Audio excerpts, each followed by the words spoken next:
Hello दोस्तों, veterans नमस्कार। आपको पता है कि माननीय सुप्रीम कोर्ट में और एएफटी में जो X-62 का केस है वो चला हुआ है। जो माननीय सुप्रीम कोर्ट में चला हुआ है, जो एयरफोर्स के 43 वेटरन्स हैं, एयर वेटरन्स, उनकी 9/11 को सुनवाई है।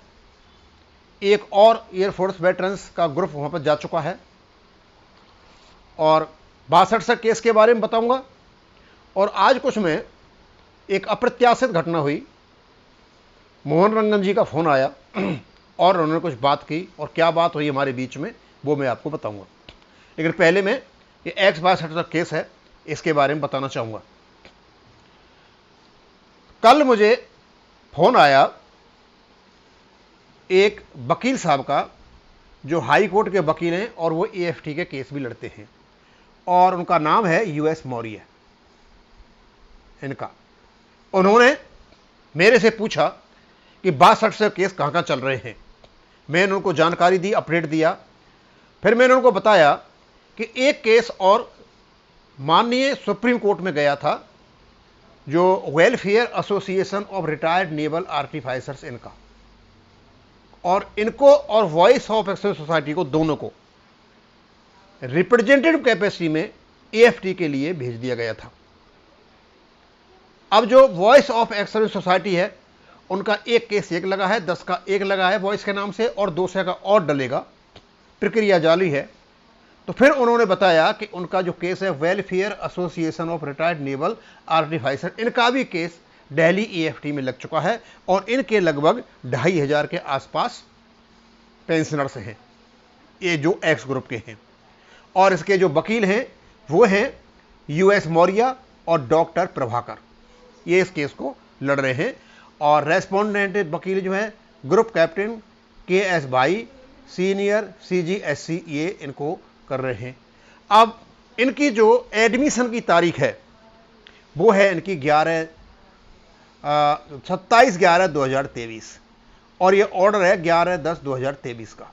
और ये सारा का सारा मुझे मौर्य साहब ने भेजा है कि इसकी जानकारी जो एक्समैन हैं लगभग उन तक पहुंचा दी जाए।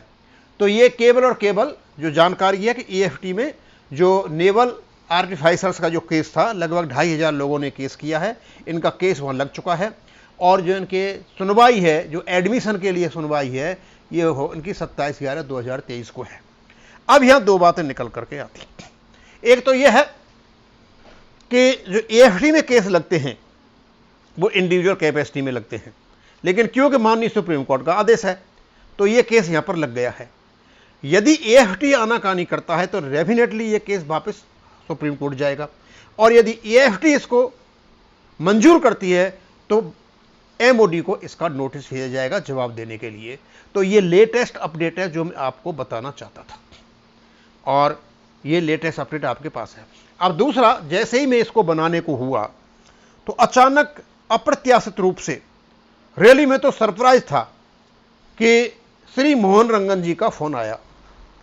मैं बोला मोहन रंगन जी मुझे फोन करेंगे? खैर एनीवे आया, बातचीत हुई, बड़ी सभ्यता से साथ में उन्होंने बात की, सर सर करते रहे, हमने भी उनसे इज्जत से बात की। पीछे की बातों को कुछ कर रहे थे। मैं बोला पीछे की बातों में कोई फायदा नहीं है, पर वो इंटरेस्ट पीछे की बातों को बताने में ही थे। और कहने लगे कि मैंने उनको कहीं चंदा चोर कहा है। मैंने उनसे कहा आज तक एक भी इस प्रकार का वर्ड मेरे मुंह से यदि निकला हो कि आप चंदा चोर हो तो मुझे बताइए। हाँ, आपको बहुत से लोगों ने चंदा चोर कहा है, लेकिन मैंने आज तक नहीं। सिर्फ मैंने ये कहा है कि आप जो पैसा जंतर मंतर पर इकट्ठा कर रहे हो वो एक पब्लिक मनी है।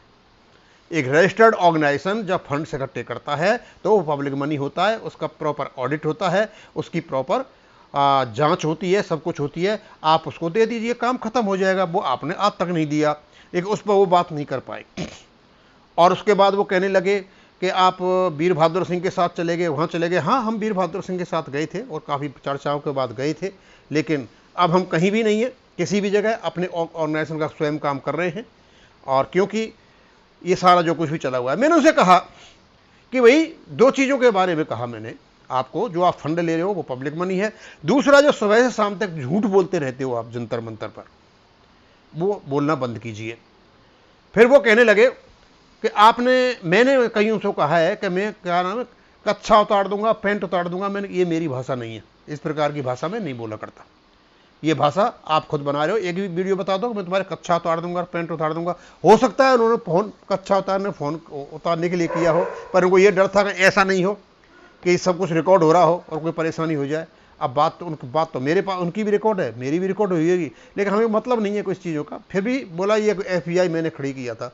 हाँ बिल्कुल आपने खड़ा किया था, आप भी पड़ा हुआ, आ जाइए आप संभाल लीजिए। हमें तो ऐसा कोई इंटरेस्ट नहीं है कि भाई हम ही इसको संभालें, लेकिन उसमें भी वो राजी नहीं हुए। फिर उसके बाद वो अपनी अपनी कहते रहे और कहने लगे जो टॉप ऑफ द वर्ल्ड जो है वो नलिल तलवार नहीं है। जो आप नलिल तलवार, तो नाम बता दीजिए कौन है ये टॉप ऑफ द वर्ल्ड जो बड़ी बड़े लंबे फेंकता है, जो फालतू की बातें करता है। फिर जो था FBA में कोई रिटर्न हो गया, भाई वो तुम्हारा काम, मेरा काम थोड़ी है। आपका था FBA, आप FBA के, आप जानो, आपको काम जाने।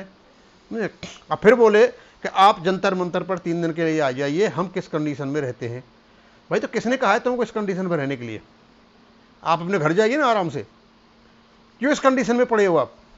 होना जाना तो कुछ है नहीं, और तुम जब 5 साल तक पड़े हो तब भी कुछ नहीं होने वाला है, क्योंकि आपने अभी तक ऐसा कोई भी ज्ञापन नहीं दिया भैया जिससे भारत सरकार तुमसे बात कर सके, और नॉलेज आपको है भी नहीं।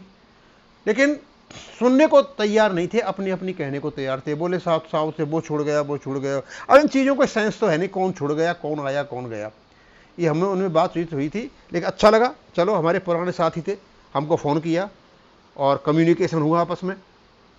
और हम तो मोहन रंगन जी आपके पास नहीं आ पाएंगे, क्योंकि हमने तो लगभग अपने को समेट लिया है जो हमारे चेयरमैन के अनुसार, कि ये लोग जो है अपनी इमेज, अपनी पब्लिसिटी के लिए, अपना चेहरा चमकाने के लिए इधर उधर भागते फिर रहे हैं।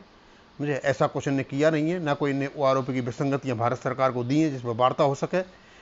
इसलिए हमने तो अपने को बिल्कुल एकदम खींच लिया। हम आपके साथ न जंतर मंतर पर आ सकते हैं, ना और किसी के साथ जा सकते हैं।